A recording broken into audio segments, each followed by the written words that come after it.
นี่เป็นคำถามที่ปวดใจผมจริงๆครับตอนแรกก็ไม่คิดว่าจะเยอะขนาดนี้นะฮะแต่หลังจากที่เปิดโปงธุรกิจอาหารเสริมออนไลน์สีเทาไปแล้วเนี่ย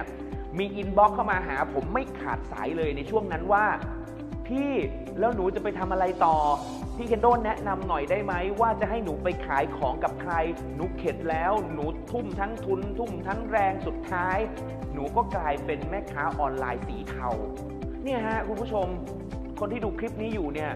เขาไม่ได้ตั้งใจนะครับพ่อค้าแม่ค้าออนไลน์เหล่านั้นเพราะว่าเขาไม่รู้จริงๆว่าธุรกิจนั้นเนี่ยมันเป็นธุรกิจสีเทาวันนี้ผมพยายามให้ข้อมูลข่าวสารกับพ่อค้าแม่ค้าออนไลน์ให้ได้มากที่สุด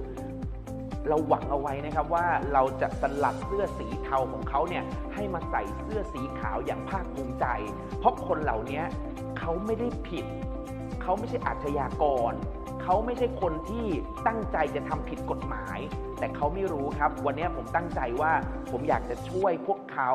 ให้ได้รู้จักการทำธุรกิจออนไลน์ที่มันขาวสะอาดเขาจะได้ไม่ต้องเจ็บตัวเจ็บใจ